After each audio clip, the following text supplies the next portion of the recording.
Hello YouTube, this is a trailer tongue jack, 3,500 pounds. My neighbor works at the RV place and he found this in the trash. Brought it over here because I told him I'd expressed interest in one. So I took it apart to see if I could fix it, and then whether I could identify if I fixed it or not, then I decided to post a video. So let me show you the cover here. Here's the cover, and the switch here, that's the up-down switch. This is the power on, power off switch. And the other switch was ripped, and water got in the switch, and here's all the pieces of the switch.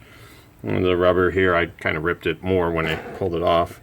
But what actually happened is water got in this switch and corroded the lower connections down there. So I've tested the motor. It works in both directions, works just fine. The problem is this cheap old switch. I called the manufacturer, or I don't know, the vendor or whatever, and they had a part list, and I said, hey, can I get a new switch? And they go, no, we can only sell you whole units. And I'm like, oh, okay. So anyways, the plastic cover's got a few cracks in it, and I can't buy that either. So like there you can see that this screw hole's broke. So I'm going to fix that somehow, wire up a new switch, and I'm going to adapt this to fit on my boat. And then I'm going to integrate it with the trailer or the power connector on the truck, so when you plug in the adapter you have power to run this up and down. So let me show you my thoughts. I'm not going to go with the same style switch. I'm going to go with this style switch here. This is a dual pole dual throw, and we're going to use the, if you can look at the back here, this is just like a standard crossover to reversing mechanism. What you do is you put your power in here and here, and then your load here. And then when you flick the switch in one direction, you know, it goes either up or down, and then when you hit it into the other direction, it goes the other up or down, the other one. And then once you get your polarities right, you can position your switch to the right way. So anyway, that's going to be the project, is fixing the jack and putting a new switch in it and replacing the cover and installing the jack. The first thing we're going to do is we're going to replace this lead wire here. It was, I don't know, I just cut these. I don't know how they were, I guess they were soldered on there originally. So I'll just pull this off here. And there you can see the original solder joint. And I'm going to go ahead and just cut this off. And I've identified that these are 10 gauge, 10 or 12 gauge wires. I'm not exactly sure. But I've got that cleaned up. And I've got these, I've got 8 of these. The yellow ring terminals.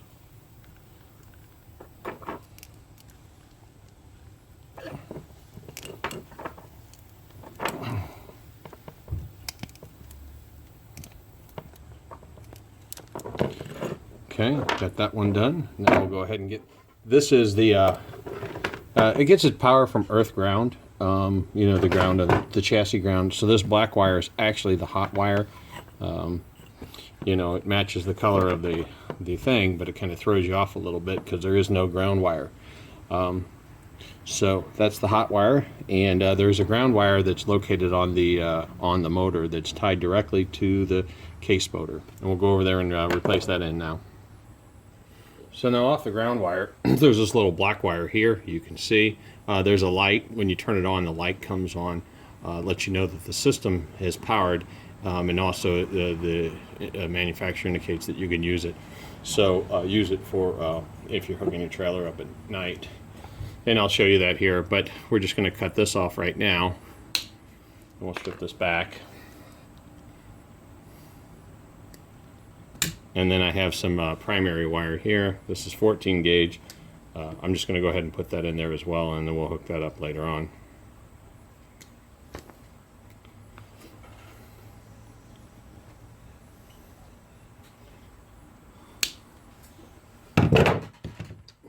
We'll see if we can get both of these wires in here now.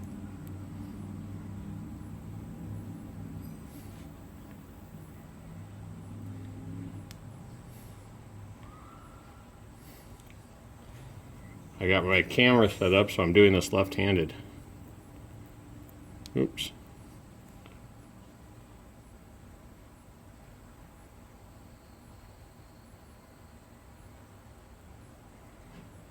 Not my primary way to do things for sure. I'm going to have to switch.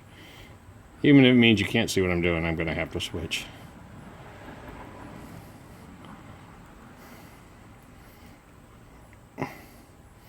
Okay, I see my tip of my wires in there now.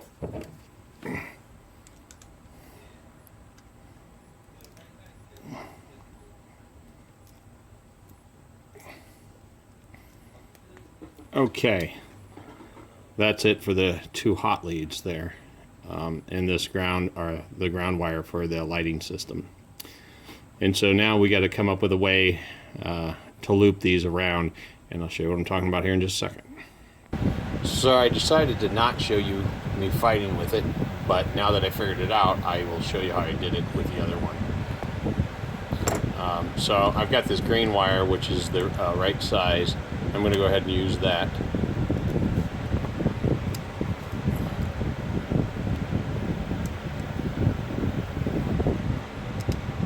The wire doesn't care what color it is, it works no matter what color it is. You just have to remember how to wire it. Okay, so this one's already got a ring on the other side, so maybe I'll try to utilize that and try to save that. Alright, so what I did is I stripped these back about 3/4 of an inch. Give myself a lot of play. You know, everything focuses but what you want to focus, right? Okay. Anyway, I have this one stripped about a half, but I'll take it down to about a 3/4. And that really helps putting these rings in. So I'll just kind of give these wires a little twist. Get my other here, and you can see the wires clearly coming out the other side once you get your focus right.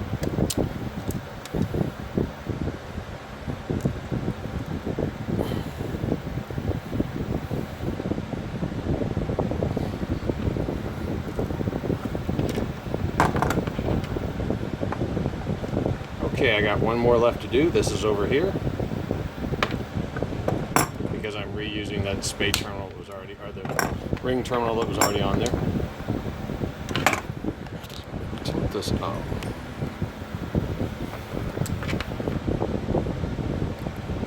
Now this one I only take back a 1/2 inch because I'm not going to put two together.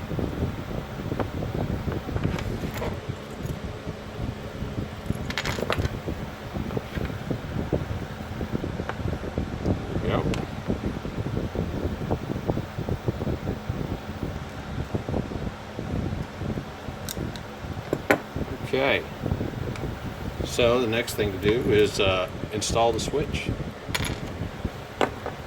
And so,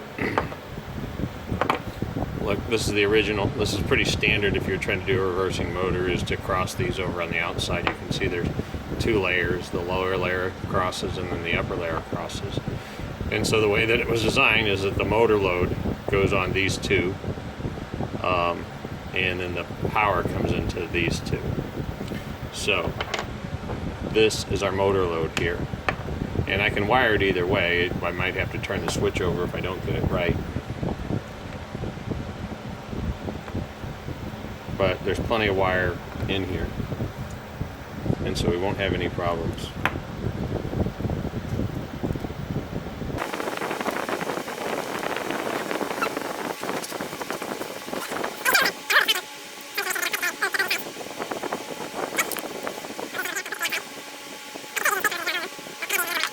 Okay, so now the trick here is that when you put these wires on the other side, you cross them. That's it. That's the whole trick.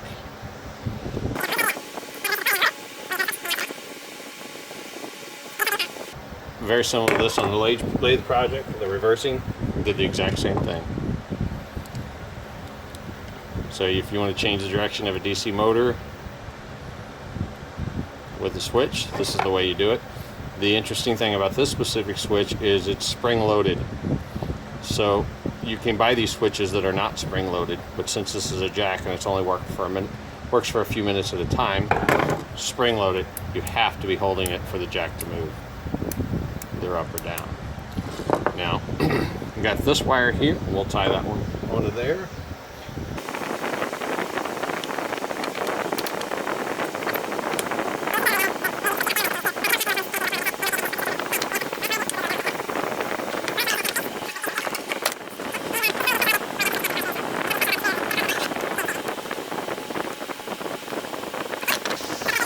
Okay, so I've now got the switch wired up. I also wired the light up too, so that you can turn it on and there's your light. And I'll fix that up.